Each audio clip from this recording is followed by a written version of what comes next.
Nous vous savons nombreux à suivre le journal de la ville. Mesdames et messieurs, voici le sommaire. Ouverture de la table ronde des écoles privées agréées ce mardi 30 août. Monnayage des travaux scolaires dans certaines écoles. Le ministre Tony Mwaba tape du poing sur la table et appelle les gestionnaires des écoles à y mettre fin. Une délégation du syndicat national des enseignants des écoles conventionnées catholiques Sinecat a présenté ce mardi au ministre de l'EPST Tony Mwaba le nouveau comité directeur national et provincial ici du Congrès.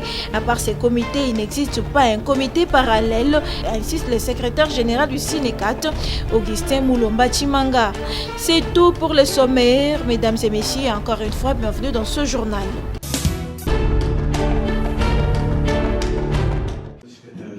Les acteurs et les partenaires techniques et financiers de l'enseignement primaire, technique et professionnel prennent part aux assises de la revue annuelle des performances depuis ce lundi à Kinshasa. Ces travaux présentés sous forme des états déliés du sous-secteur de l'éducation lancés par le ministre des tutelles, le professeur Tony Mwaba Kazadi, s'évèlent d'une importance capitale quant à la consolidation d'un système éducatif inclusif et de qualité. Voulu sous les thèmes consolidation et pérennisation de la gratuité de l'enseignement primaire ainsi que la lutte contre les antivaleurs. Ces travaux de 3 jours auront pour mission fondamentale d'évaluer les performances, mettre à jour la carte scolaire, suivre et évaluer la mise en œuvre des réformes et valider la planification de l'année suivante. Ces assises sont essentiellement techniques et orientées vers les résultats et poursuivent les missions ci-après. Évaluer la performance du sous-secteur de l'enseignement primaire, secondaire et technique, actualiser la carte scolaire, suivre et évaluer la mise en œuvre des réformes et valider la planification de l'année suivante. Mon vœu le plus ardent est de voir chacun des acteurs, des partenaires éducatifs, intérioriser cette nouvelle approche pour réaliser une revue annuelle des performances axée essentiellement sur les résultats. Il faut donc que désormais les assises de la revue annuelle des performances nationales soient comprises comme étant un véritable moteur de réflexion sur les grands problèmes de l'enseignement de l'heure dans notre pays. Les problématiques de l'effectivité des payes des enseignants, l'obtention de bulletins le jour de la proclamation, les diplômes d'État, distribution des bancs à travers la campagne, pas une école sans banc, les écoles en situation d'occupation, lutte contre les antivaleurs, ainsi que tant d'autres seront également débattus au cours de la revue annuelle des performances 2022.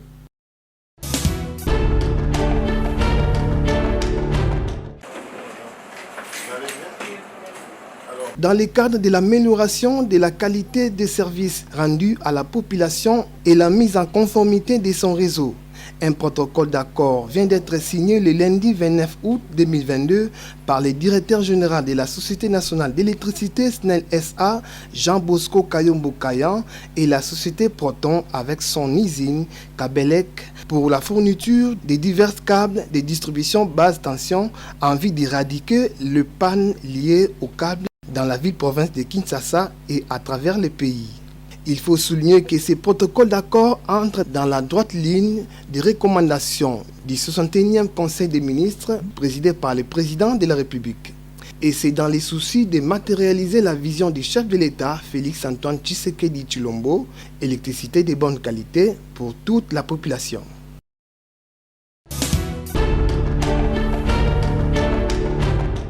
Pas de repos pour le Parti du peuple pour la paix et le progrès, P4, de maître émérite Patrice Landou Mandundu se prépare en conséquence pour affronter les élections de 2023.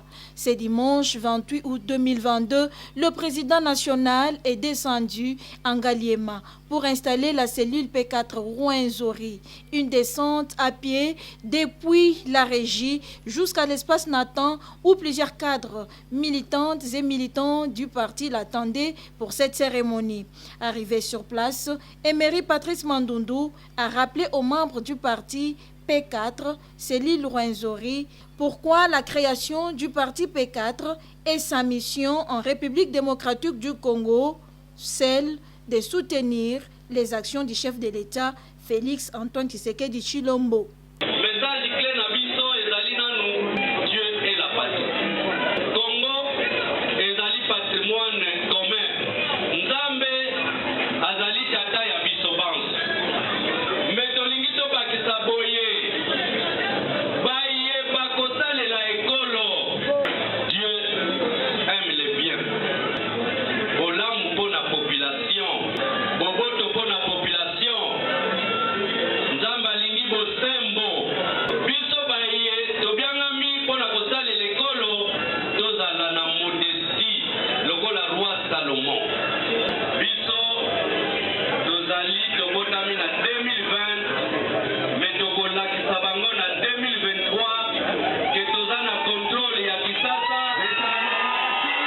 Juste après cette conscientisation est venu le moment de l'installation des membres de la cellule Rwenzori. C'est avant la lecture de la décision reconnaissant leur installation.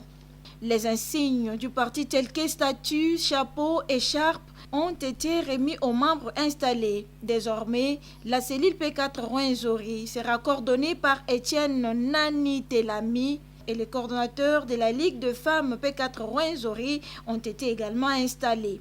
Pour le parti P4, sa victoire sera écrasante au niveau national et provincial, a précisé le président national, Maître émérite Patrice Landou Mandundu.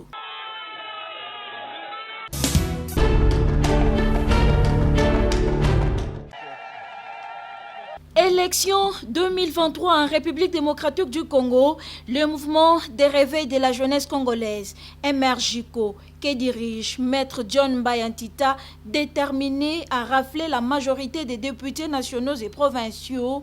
Voilà ce que justifie la descente du secrétaire général du parti MRJCO, Patrick Ekouchou, à Kimpoko, ce samedi 27 août 2022, pour installer le comité fédéral MRJCO Kimpoko. Mais bien avant cette installation officielle, le secrétaire général du MRJCO a, au nom du président national du parti empêché, Maître John Bayantita, appelé communément Aigle Blanc, rappelé aux membres du comité fédéral de Kimpoko l'idéologie du parti MRJCO, sa vision qui est de soutenir les actions du chef de l'État Félix Antoine Tshisekedi Tshilombo et l'amener à la magistrature suprême en 2023. En tant que parti politique dont l'objet est de militer pour la conquête du pouvoir par la voie démocratique et de le conserver le plus longtemps possible, nous avons décidé de redynamiser le parti à la base. Le MRJCO a désigné Félix Antoine Tshisekedi Tshilombo comme son candidat à la présidentielle de 2023 afin de lui permettre à bien matérialiser sa vision, envie de lui permettre de diriger le pays au second mandat en appliquant son programme de gouvernance démocratique basé sur le peuple d'abord. Patrick Ekouchou a également invité le comité fédéral du MRJCO Kimpoko à travailler sans relâche pour l'adhésion de plusieurs militantes et militants au parti. Nous vous affirmons que le MRJCO va présenter les candidats à tous les niveaux pour avoir de députés au niveau national et provincial qui lui permettra à siéger au sein des institutions de la République à Kinshasa, capitale, mais aussi dans les provinces. Les membres du comité fédéral installé à ce jour sont appelés à travailler la main dans la main pour faire adhérer plusieurs militants et cadres au parti en prévision du prochain scrutin. Le comité fédéral MRJCO Kimpoko est dirigé par Evelyne Mbouba. MRJCO, toujours en avant. Les biens communs, les biens communs.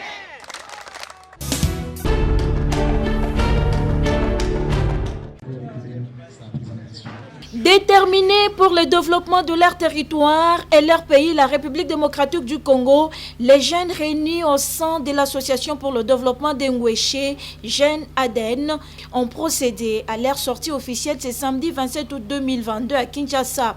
Dirigé par Justin Mushagalusa, c'est à travers une marche des santé que les actions de cette sortie officielle ont été lancées.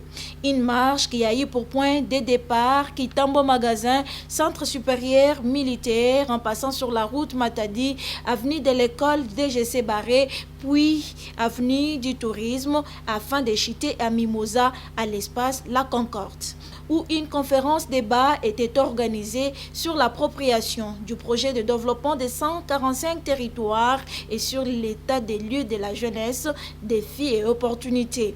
Parmi les intervenants, Serge Bikoro, coordonnateur du Sénarec, Joseph Nkinzo, coordonnateur de la jeunesse au sein de Chinyabougouma, et Marie-Gisèle Massawa, présidente de l'ADEN.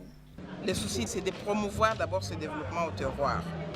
Il n'est pas acceptable que nous soyons ici à Kinshasa et que dans nos villages, il n'y ait même pas d'eau potable et qu'il n'y ait pas d'école. C'est comme ça que nous voulons promouvoir ce développement à la base. Cette sortie augure vraiment leur engagement dans le processus de développement local. Et aujourd'hui, ils ont décidé de discuter avec nous le projet qu'on appelle PADEL 145 territoires, dans la mesure où ils espèrent que ce projet pourrait être, je dirais, un outil favorable pour le développement de Ngweshe. Et pour le président des jeunes de l'Association pour le développement d'Engweshe, Justin Mushagalusa, il était temps que les jeunes ADN s'organisent afin de porter haut leur territoire. Nous sommes là parce que nous avions reçu une mission d'organiser la jeunesse. Nous vivons à plus de 2000 km de chez nous et nous avons l'obligation de nous organiser pour le développement de notre terroir. Nous siégeons au sein de Chinyabougouma qui est le grand ensemble. Et nous nous sommes dit que nous devrions organiser notre jeunesse parce que nous partons du développement à la base. Nous nous organisons au niveau de la base et nous allons nous fédérer au niveau du grand Chinyabougouma pour défendre les intérêts de tous les vaches vivants partout ailleurs. Les jeunes d'Engweshe doivent foncer et aller plus loin. C'est le souhait majeur de l'ADEN.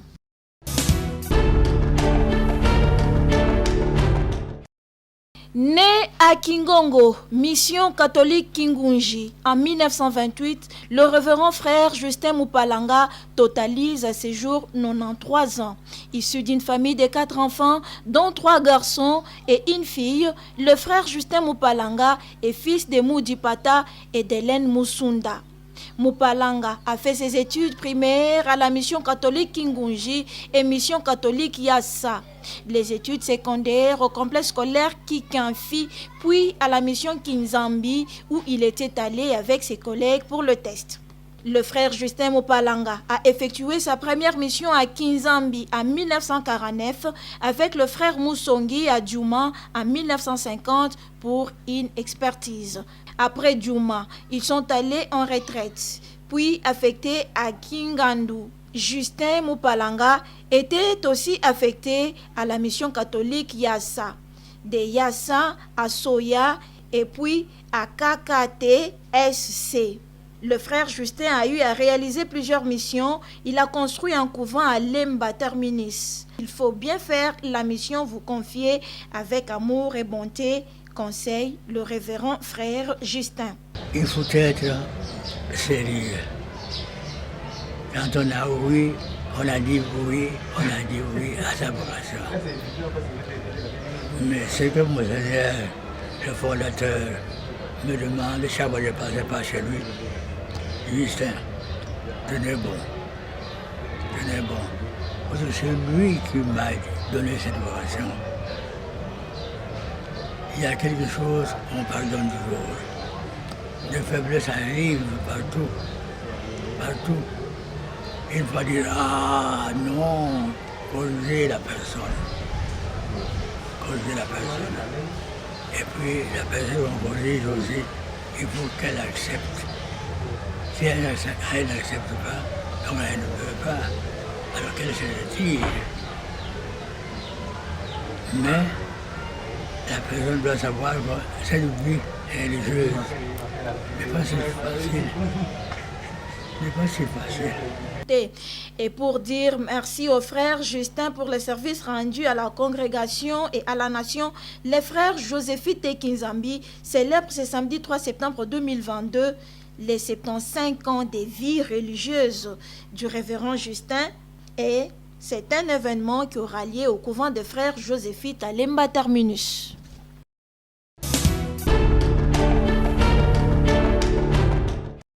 « 26 août 2020, 26 août 2022, jour pour jour, magazine Bamfoumou Balobi a totalisé 2 ans d'existence.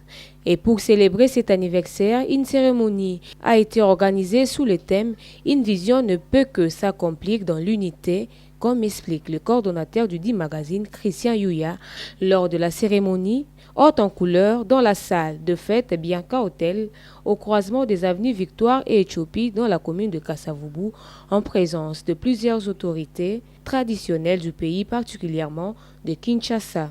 Cérémonie agrémentée par Mama Africa de la RTNC 1.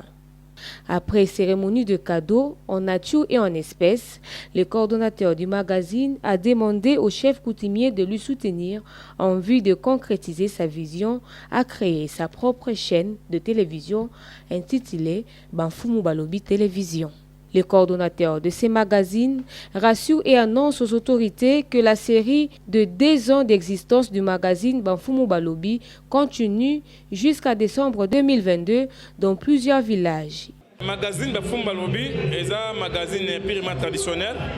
Oyo esolaka mingi masolo ya bokoko to ya bofumu. Esengebo ba ke mingi na République démocratique du Congo, plus particulièrement na ville ya Kinshasa. Ba problème e bendani mingi ya makambo etali mabele to bofumu. Oyo komona na village moko 2, 3, 4 chefs fumu, même voire même 9. Mais biso to yepona kolakisa batu bosembo ke ba chef coutumier nyonso oyo balataka maputa be ba mosasi ya mabe. Tokotemela bango pe tokolakisa bango ke bazali kosala makambo oyo esengeli te côté bazwa pouvoir kasi 2 ans il y a existence pour Bamfoumou Balobi ezabe moke mais prochainement tokosala monene. Il faut signaler qu'à la même occasion, le couple Yuya a fêté ses 10 ans de mariage avec Madame Monique Yuya.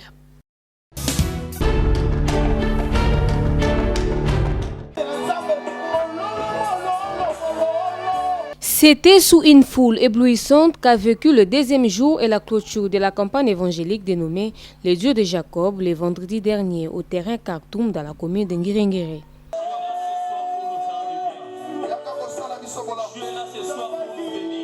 L'homme de plusieurs casquettes, le pasteur Arnold Kidiaka a fortifié l'assistance de marcher avec une pensée de l'amour de Dieu et de savoir qu'il est toujours prédisposé de les accueillir. Dans la grâce, la bouche ne parle pas. Parce que Dieu avait dit aux enfants d'Israël, gardez silence, car je vais manifester. Cette croisade a connu également la participation de plusieurs hommes de Dieu qui n'ont pas manqué des mots à la fin de ce qui est pour eux une grande fête céleste où Jésus a triomphé. Étant serviteur de Dieu et citoyen du royaume, il était important que nous puissions apporter notre main d'association pour la résidence d'activité. Nous avons organisé ces 2 jours de grande puissance dans le ciel parce qu'il y a eu des âmes, il y a eu des vies qui ont été converties. Donc Jésus a gagné. Toute la gloire lui soit rendue. Pasteur, que Dieu te bénisse. Nous t'aimons. Nous les bénissons, que Dieu te bénisse. Heureux de la mission accomplie, le numéro 1 de l'Église, Mission divine pour la délivrance des nations, le pasteur Arnold Kidiaka, promet par la grâce de Dieu de poursuivre avec cette vision les années à venir. Nous avons accompli la mission de Dieu, celle de gagner les âmes, et nous sommes vraiment heureux et contents que Dieu puisse accomplir sa grande mission à travers nous, ces simples instruments, et nous avons les sentiments de joie. Parce que le Dieu de Jacob n'est pas un message simplement, c'est toute une vision en fait. Déjà, nous aurons beaucoup de projets par la suite, ça sera varié. Ça ne sera pas seulement dans ces formats-là, mais il y aura plusieurs formats de projets qui nous aideront à accomplir la volonté de Dieu. Signalons par ailleurs que cette croisade a été sanctionnée par un service prophétique par le pasteur Arnaud de Kidiaka, question de recommander la terre de cette commune entre les mains du Tout-Puissant par la pose d'un autel. Que la puissance du Très-Haut ne régnera plus jamais.